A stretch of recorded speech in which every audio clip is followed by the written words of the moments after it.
on this episode of The Clarity Code.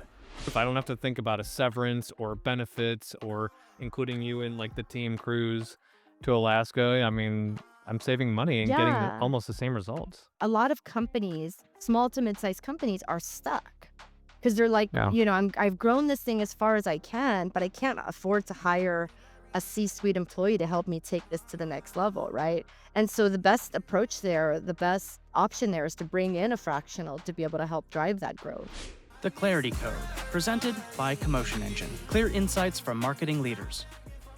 In this episode of the Clarity Code, I sit down with Anna Wondany, a seasoned marketing leader who's helped drive growth across startups and enterprise brands, including 3 successful exits.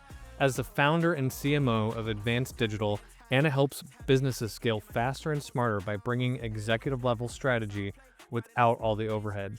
She's also the creator of Hey CMO, a platform built to empower fractionals, solopreneurs, small business owners with the tools to support and lead like a CMO on their own terms. This one's for every marketer who's looking for clarity, agility, and real results. Welcome to the podcast, Anna. Super excited to be here. Yeah, so tell me a little bit about your strategy. You founded Hey CMO, this hub for marketing leaders. What was the spark really behind turning fractional CMO work into community platform? So my journey started when I turned into a fractional CMO, right? I actually didn't even know what that term meant or what it was, but I had a pretty bad exit with a recent company, and as many of us get PTSD from something like that, we decide instead of going back into the corporate space or starting over with a startup, let's go out and do something on our own. And that's kind of where I was. I was ready to lead. I was ready to go and help as many organizations as I could, and that's what I decided to do, but I didn't know what it was called. And so that's when I ran into the term fractional. And it's different from a consultant, right? Because you're actually integrated within companies, you're part of the system versus, weekly ongoing calls, just ongoing tasks, et cetera. You're actually embedded within the organization. And I realized I'm going to go into this fractional work, but I still didn't know where to start. And so I joined a bunch of networking groups, joined accelerator programs, and what I quickly realized is as soon as I launched myself as a fractional within my network, I got huge adoption. I was super blessed to get a high response rate, and my client base was full pretty much immediately. But as Wow. I'm part of these accelerator programs, what I realized is a lot of these folks weren't as far along as me. And so oftentimes we'd end like with these meetings or these like sessions, and I would get contacted. And a lot of these people were asking me, what are you doing differently? How are you doing it? How are you serving? And I've always been very mission driven. I love to help people. I love helping other people get their businesses off the ground. And so I started to spend a lot of time coaching. And when I say coaching, it was coaching for free. I'd take calls anytime and just be able to say, like, let's work through some of these problems, let's solve some of these problems that you're having and help figure this out. After a few months of this, my husband was like, this is really great. This is awesome. You're helping all these people, but there has to be a way where you're not taking up your entire day on these calls and, Right, right. be able to share this information and this knowledge with more people than one at a time. And so that was really the birth of the idea of Hey CMO. It was how do I build a resource hub for not just fractionals, but fractionals, solo, and small businesses to help build and get their business off the ground. So launching, scaling, growing their business. Those are the 3 areas of what we try to accomplish with Hey CMO. Uh, when I first started, I didn't know what an LLC was, right? I didn't know at what point do you transition into an S corp. So even just the back end of running the business, right? We try to provide the right advice, we have guides, we have recommended resources, all the way to, now I'm growing and scaling and I need help.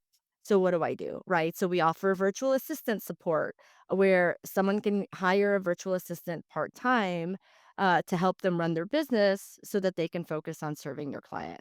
So Hey CMO is a bit of my what do I say? I want to say it's a bit of my pet. It started off as a pet project of like a knowledge dump of all the things that I learned, all the mistakes that I made, and now it's turned into this amazing resource that I'm hoping anyone can use who's getting ready to launch their business, needing help scaling it, and then growing it beyond just themselves.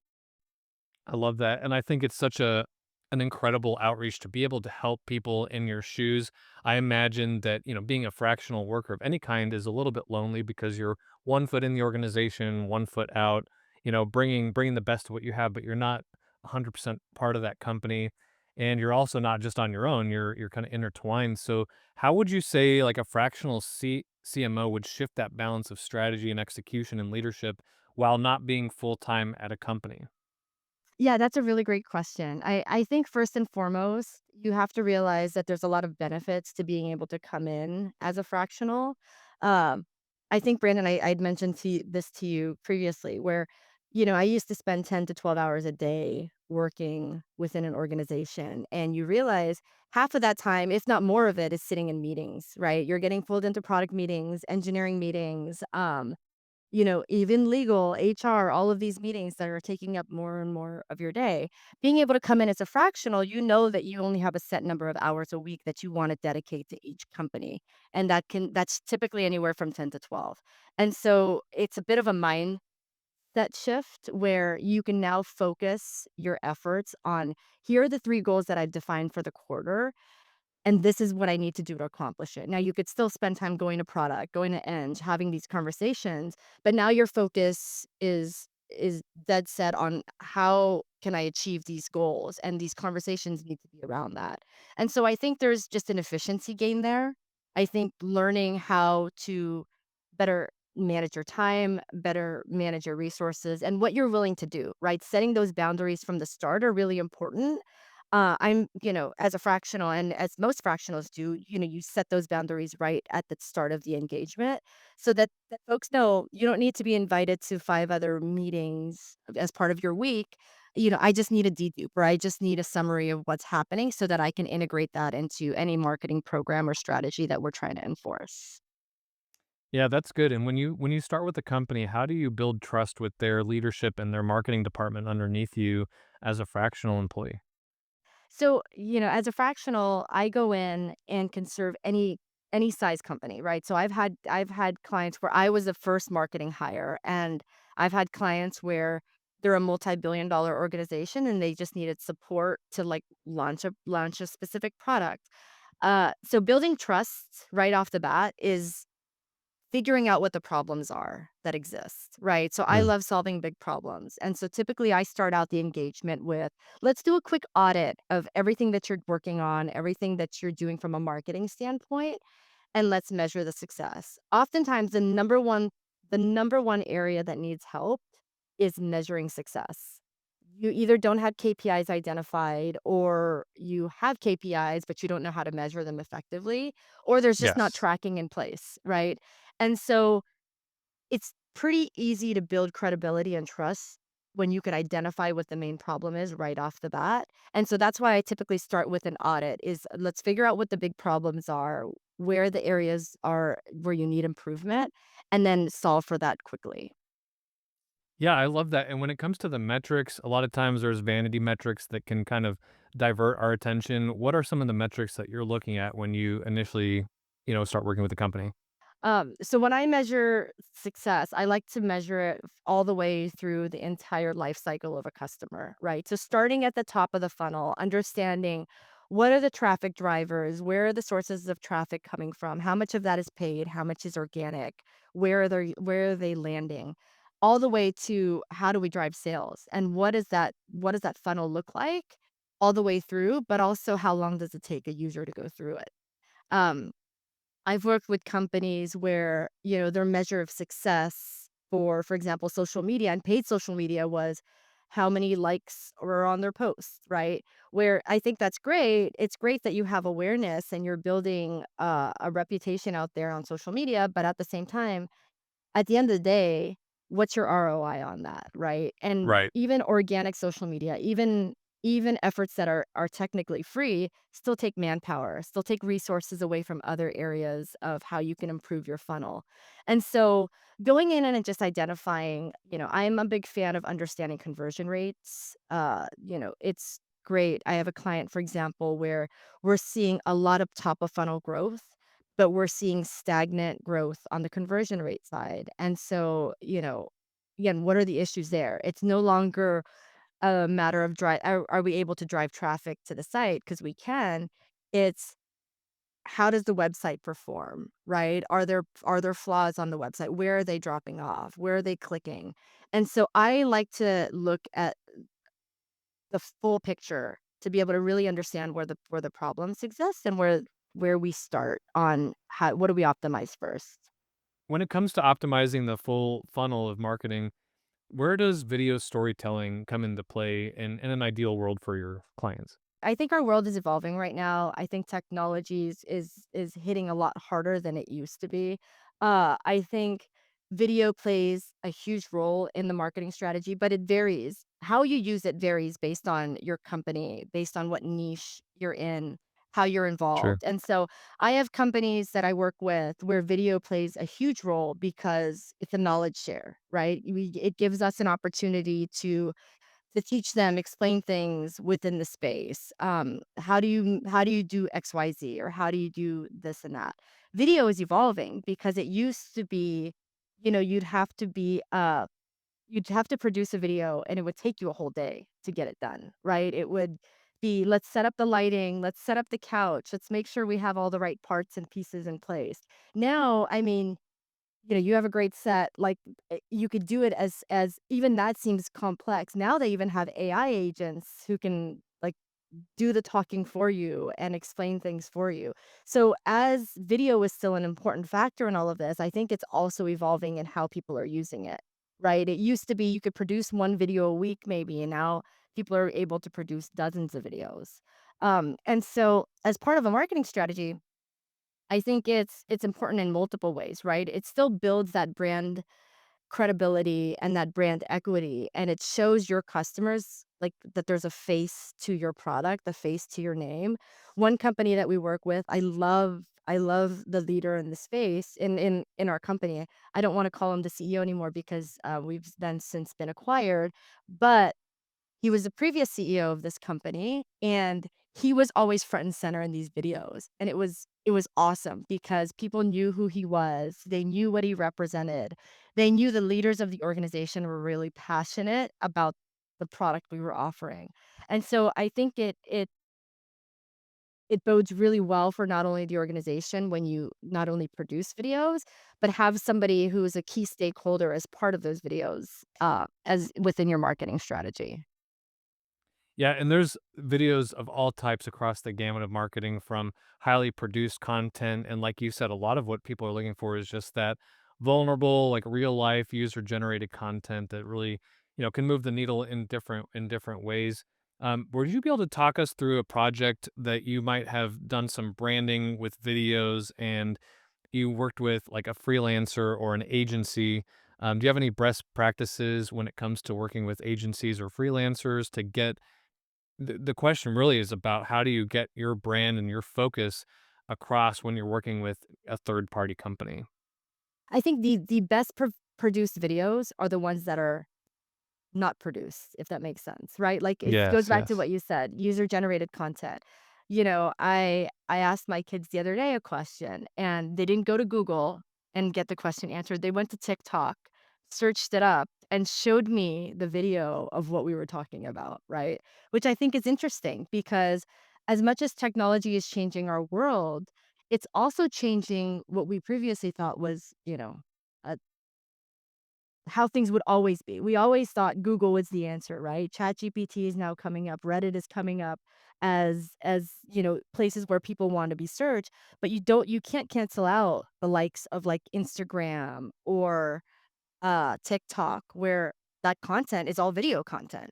And so, you know, I think as you're working with a third party or a freelancer or whoever you're working with to be able to produce videos, it's really just understanding what the purpose is and being vulnerable to it, right? You don't need 50 takes to be able to produce the right video.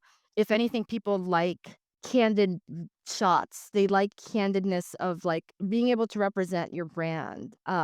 And so it's interesting to me how companies are adopting video, right? You have consumer brands who are producing commercials, spending millions of dollars on producing incredible commercials, well lit, international videos, etc., showing off their brand.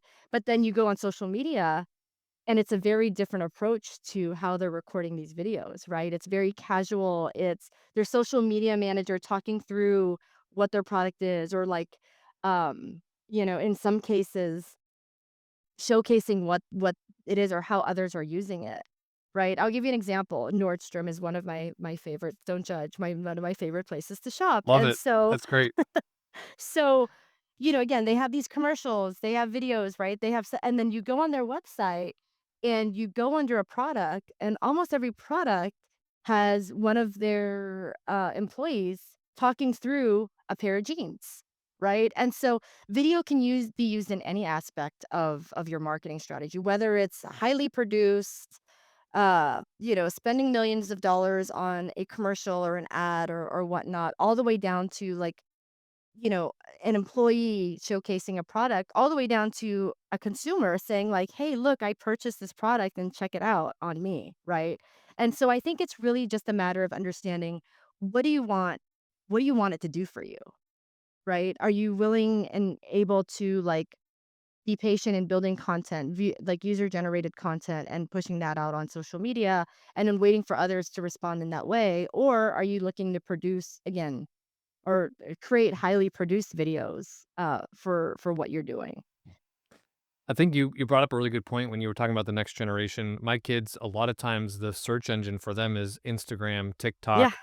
In my mind, it's like, hey, let's Google this. Let's use Google Maps, figure out where we're going, what we're doing. But to them, it's ChatGPT and socials. And so, with the rise of AI, have you found that to make your marketing tactics better, different, more difficult? What's been the challenges and wins with AI? I think the challenge is it's a noisy place out there right now, right? You are producing content, for example, you're still focused on SEO, but now you're focused on SEO for the search engines, but you're also focused on how do I show up in ChatGPT? You're now competing against a bunch of websites that are producing dozens of content pieces a day, right? Where you're trying to create still user curated content on a weekly basis, right? Being trying to be thoughtful, trying not to be AI generated. You go on LinkedIn, and half of the content, which is, by the way, getting a ton of activity, a ton of views, is clearly AI generated, right? Some people don't even bother to take out the green check marks or like replace M dashes and so forth. And so I think it's just a noisy place right now. The way that we lead is we're embracing AI in certain ways. We're not fully migrating to it. So I'll give you an example of that. Um, I have one client where we set up AI call bots, right? Now we're doing outbound calls. We're using AI to do outbound calls. This is fantastic for this client because they couldn't otherwise afford a call center, right? Right, So right. AI is now able to afford him the ability to do outbound calls and see if this is a channel that's going to work for them. Um, but all the while, we're still writing blog content, right? We're using AI to clean up our content, but we're still writing blog content because only we know the niche as much as anyone, right? And so we still are very heavily focused on that. So there's different ways we're adopting and embracing the technology, but there's also other ways where we're still kind of trying to stay true to our form, whether that's user generated content, whether it's, again, like shooting videos or whatnot, where it's a real face versus an AI face, etc. Like that's kind of the different areas where I feel like if you don't embrace it in one way or another, the world is just going to pass you by. So you have to figure out how it can work for you. Um, and then, stay true to some different forms of marketing that you just feel comfortable keeping up. I think all of this will eventually go away, and these platforms will catch on. I think LinkedIn is going to catch on once, uh and say like, okay, this is clearly AI created. Let's try to push more of like the humanized content up for exposure. But I think it's a bit of a work in progress right now. I completely agree with you that it should be used as a tool to help, ideate, to help do things, but never to copy and paste, every line of text that you see in ChatGPT or become something that's fully relied upon. And at the same time, if we miss it, it's going to keep going and we're going to be left in the dust. And that's, I think, one of the worst things because it will continue to evolve. But I also think it's a really interesting contrast that we're seeing where the desire for that real human existence and touch when it comes to like marketing and having a real voice and real humans is on the rise. At the same time, AI, is taking off and becoming so much more ubiquitous. So I'm curious your thoughts on how to maintain that very real, human touch while you have all these AI tools that are clamoring for attention. And like you said, it's just kind of building some chaos. How do you find clarity in that? I think you'll never be able to replace marketing strategy, right? I think if everybody typed in build me a marketing strategy in ChatGPT, the output would be very similar, right? The tactics would be very similar. I think there's still a level of that requires decision making, right? Requires you to understand, again, like all the different nuances of your audience, what product, what engineering, what regulations are involved in how to build out what you can and can't do. And so as a marketer, I think you have to figure out what's right for you, what's right for for the organizations that you're working with, right? In other words, this AI calling tool was such a huge advancement for this organization that we introduced this to, right? We're also doing some other cool AI initiatives. And so how do you optimize? I think if you use the mindset of what A/B testing is about, which is optimizing campaigns, optimizing your processes, et cetera. If you use that kind of framework and apply that within I think you're able to kind of cut out the noise. So I lead with what can I use AI to do to optimize this effort, right? So, for example, another one of our clients, we have a ton of inbound leads, more so than the sales team can handle, right? So how do we use AI to be able to optimize that? Well, we're using it to be able to determine a better lead scoring system, Yes. right? Yeah. And so there's ways I feel like if you lead with how do I optimize this method, or how do I make this more streamlined or make it more efficient, and then figure out how to use AI in that sense, that's a better bet than like leading with what can AI do for me right now? It's more so how do I make these processes more efficient using AI versus how do I use AI for my benefit? Because again, that's part of the reason why we have so much noise going on, right? Everyone thinks, oh, now I can create a blog and have 300 articles like within by the end of the weekend, and that's not really the case. There's not a lot of value that will bring eventually. It's more so like how could I be more thoughtful and thorough with this by using AI? I love that. And you're working with many companies on your own as a fractional leader, but you're also helping coach and lead other fractional CMOs. Is there any sort of common thread to everyone that you've been coaching as far as like, hey, everyone, needs to know this? Like, what's like your top one or two things that's like this, if every fractional CMO would understand this, like their worlds would be a lot easier. I think first and foremost is there's enough work out there for everybody, right? And so we should build a community, which is what Hey CMO is about, a community where we could support one another, help each other like thrive and be able to drive growth within these companies together. So I think leading with that and then understanding your value, right? I think there's again going back to my comment about there's a lot of noise. You as a fractional leader bring a lot of value. You bring a lot of experience to the table. And ChatGPT may not like this, but there's no AI bot that can replace that level of knowledge, that level of expertise, right? Right. Understanding the ups and downs, the ebbs and flows of what your industry has to go through, what your company is going through. So I think leading with that and keeping that confidence high as you're going in and pitching clients, serving clients, etc. You just have to know that there's value in what you bring, and that's never gonna be replaced. I love that. Yeah, I think instead of living in fear, living in this idea of like using all these tools and all the coaching to make you a better leader is going to go a long way. And now, the clarity check. I'm going to ask you just a handful of questions, and whatever just comes up off the top of your mind. For these, it's a little bit more of a fun way to think about some of these marketing topics, and so it can be a one-word answer or a couple sentences. But curious your thoughts on some of these things. And my first one is, what would you say is the most underrated marketing channel in 2025? To be quite honest with you, I think the most underrated marketing channel of 2025 is probably just personal meetings. I know that sounds Yeah, silly, but I've had so many great conversations and just so many ways like it's opened up doors for me in terms of just introducing Hey CMO, but setting up personal meetings and having live conversations has been the most effective thing for me this year. Is that that's super considered a unique. marketing channel? I don't even Totally, know if that's that's. 100% a marketing channel. And I think it's so true because a lot of times we're in these remote situations or fractional situations. You're not with new people all the time, and so how else do you experience a real person? So I think that Yeah. that's definitely.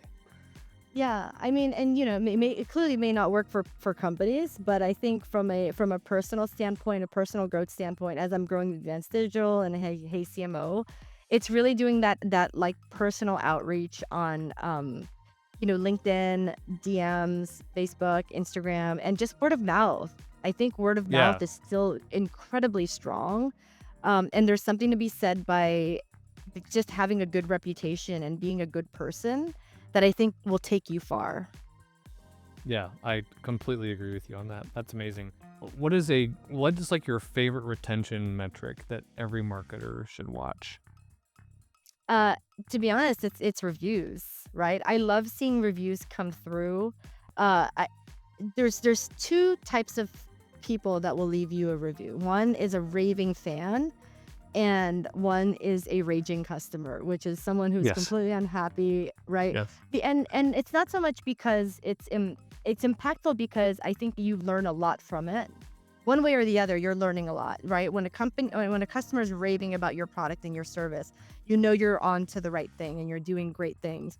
When somebody is pissed off and angry, well, you know what to improve, right? And you know how to fix certain things. And so I think that's yeah, that's my biggest measure of I'd love seeing what customers think of after an engagement or after a purchase. 100%. That's the best, and it's also the best. It's great advertising to be able to have those reviews. And even as a consumer, I love to see companies that don't just have 5 and 1 star reviews, but it's more of the 3 star reviews. Like what's the middle ground? Because that's where you're going to get the honesty. But I Yeah, think as a marketer, those 1 star and 5 stars are going to help you understand an exaggerated form of reality. So I love that.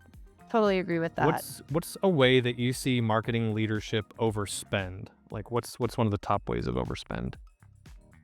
I think I wouldn't say marketing leadership overspend. I would say companies overspend on bringing in now because I'm such a fan of the whole fractional model. I think they overspend on bringing in C-suite employees, right?